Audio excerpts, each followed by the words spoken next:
السلام عليكم، ازيكم حبايبي؟ عاملين ايه؟ يا رب تكونوا بخير. تعالوا النهارده مع بعض هنعمل وصفة حلوة جدا زي ما متعودين مع بعض. بما ان قنوات كتيرة جدا عملت الترند اللي كان طالع من فترة اللي هي وصفة طاقية السلطان، احنا بقى النهارده هنعمل مع بعض الوصفة بتاعتنا دي، بس هنعملها بطريقة مختلفة وكمان سهلة جدا. مش هتورقي ولا هتفردي طبقات ولا اي حاجة، وهتطلع معاكي بالشكل اللي انتي شايفاه ده. كمان ممكن تغيري في الحشوات بتاعتها، تعمليها حلو تعمليها حادق، هتطلع معاكي نتيجتها اللهم بارك تحفة.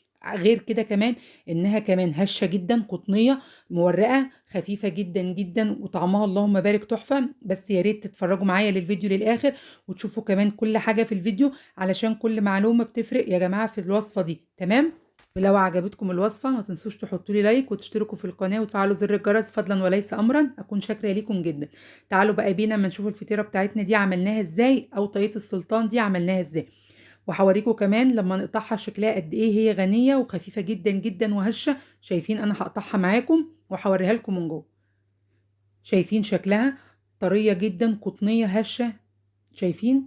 حشواتها كمان غنية غنية جدا جدا، وممكن تغيري فيها زي ما انت عايزة، وسواها من تحت ومن فوق اللهم بارك تحفة. بس اتبعوا الخطوات وهتطلع معاكم ان شاء الله ناجحة من اول مرة. تمام كده؟ تعالوا بقى بينا نصلي ونسلم على الرسول ونشوف المكونات بتاعتنا. اللهم صل وسلم وبارك عليك يا حبيبي يا رسول الله. معايا هنا بولة فاضية هنزل عليها بكوباية حليب مدفية تدفية بسيطة كده، ممكن تستبدليها بمية لو تحبي. هنزل عليها كمان بمعلقة خميرة كبيرة ومعلقة سكر كبير. هبتدي اقلب الخميره مع السكر كويس، ولازم تتاكدي ان الخميره بتاعتك نشطه علشان ما تبوظش العجينه بتاعتك.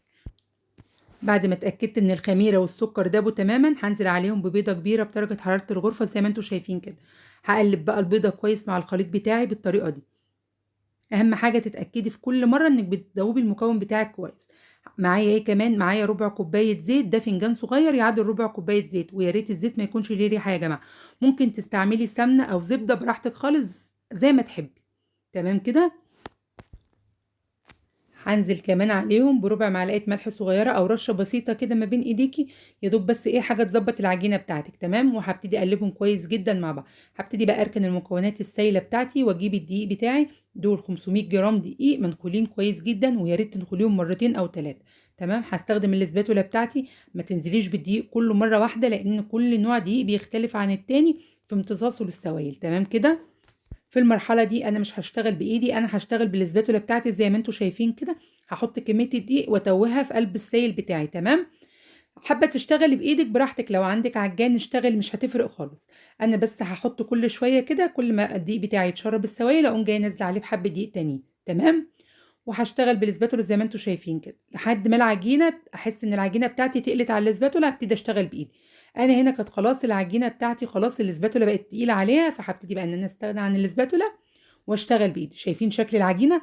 هي مش هتاخد منك اي وقت خالص، ولا بتتعجن لفتره طويله ولا اي حاجه. كل مره في المعجنات كنت بقول لكم نعجن من 10 ل 15 او 12 دقيقه، لا دي خالص دي مش هتكمل معاكي 5 دقايق وهتلاقي العجينه بتاعتك اللهم بارك تحفه.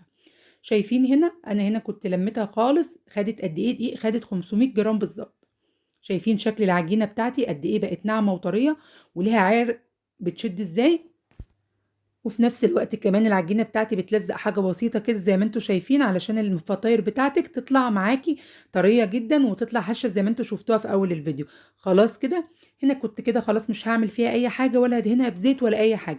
هعمل ايه؟ هغطي العجينة بتاعتي كويس جدا وادفيها. الجو ساقعة، فاحنا هنبتدي ان احنا ندفي العجينة بتاعتنا كويس. هتحطيها في مكان دافي وتغطيها كويس وتسيبيها. بتاخد مدة قد ايه؟ بتاخد لها تقريبا من نص ساعة لساعة الا ربع عشان الجو برد. هنا كان عدى عليها تقريبا ساعة الا ربع يا جماعة، وشايفين شكلها العجينة بتاعتي خمرت كويس جدا لان دفيت العجينة كويس. كنت حطاها في مكان دافي زي ما انتم شايفين بالطريقة دي. ههبط الخمر بتاع العجينة وهلم العجينة بتاعتي كده كلها زي ما انتم شايفين بالطريقة دي. وهبتدي ان انا اجزء العجينة بتاعتي على المقاس اللي انا عايزاه. دهنت ايدي دهنة زيت بسيطة خالص عشان احنا زي ما احنا متفقين ان العجينة بتاعتي بتلزق شوية. وهبتدي اجزء العجينه بتاعتي. هجزئها قد ايه؟ هعملها 14 كوره. تقريبا وزن الكوره من 90 ل 92 جرام. تمام؟ طلع 14 كوره، المقدار ده بيطلع 14 كوره بالظبط. خلاص؟ هبتدي بقى اجزئهم زي ما انتم شايفين بالطريقه دي لحد ما اخلص الكميه اللي معايا كده كلها. مش هتاخد منك اي وقت خالص، سهله وبسيطه زي ما انتم شايفين كده.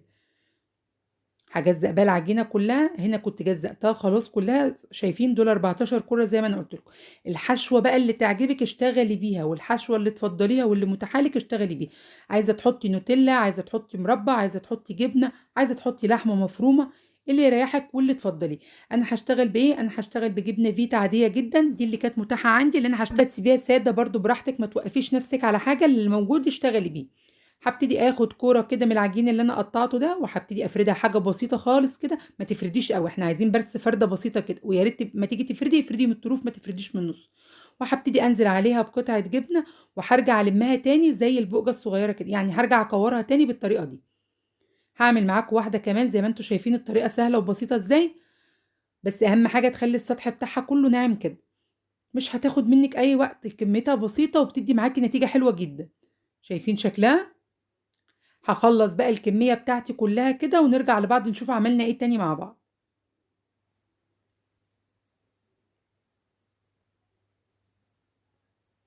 شايفين كده؟ كده خلاص بقى هبتدي اجيب الصينية بتاعتي. هنا خلاص كنت خلصتهم، خلصت كله كده، ده كله كده دلوقتي محشي بالجبنة زي ما احنا متفقين. تمام. تعالوا بقى ما نشوف الخطوة التانية هنعمل ايه على نفس المكان اللي احنا بنشتغل فيه، من غير ما نخمر تاني ولا اي حاجة. يعني احنا يا دوب خلصنا تقطيع، هنشتغل عادي خالص. هاخد اول كوره انا حشيتها كده بالطريقه دي على السطح بتاعي العمل اللي انا بشتغل عليه، وهدي هكون دهنه سطح العمل شويه زيت او سمنه زي ما انت حابه. انا الطبق اللي قدامي ده فيه ايه؟ فيه ربع كوبايه زيت. ويا ريت يا جماعه لتاني مره باكد ان الزيت بتاعي ما يكونش ليه ريحه. تمام كده. وهبتدي افرد الكوره بتاعتي بالطريقه اللي انتوا شفتوها دي، واحطها في قلب الزيت، تغطسيها كده في الزيت وتطلعيها.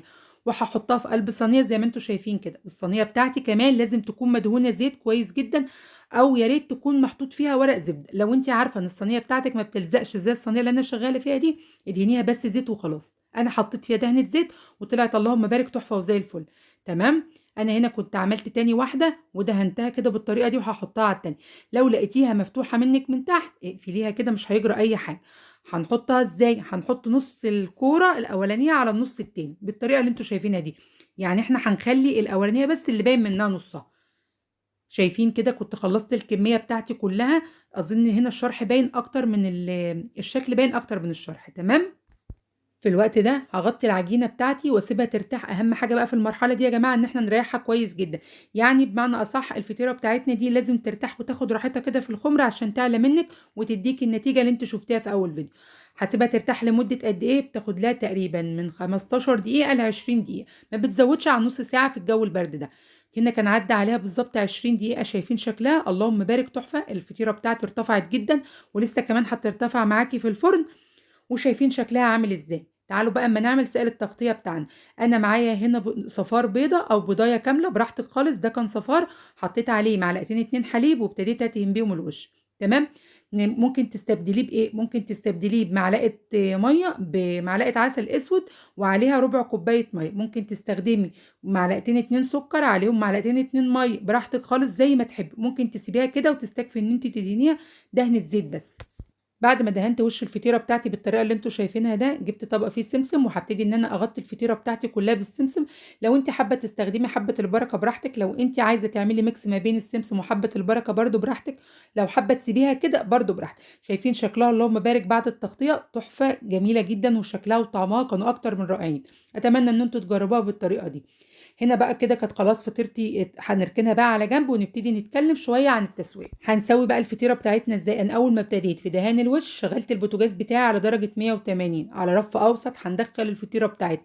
هتاخد قد ايه في الفرن؟ هتاخد من نص ساعه ل 45 دقيقه. هنعملها معامله الكيك، ما تستعجلوش عليها لان فيها كميه عجين كتيره ولازم تستوي كويس جدا. اول ما تلاقي القاعده بتاعتها احمرت هتشغلي عليها الشوايه لحد ما توصل للون اللي انت شايفاه ده. تمام كده.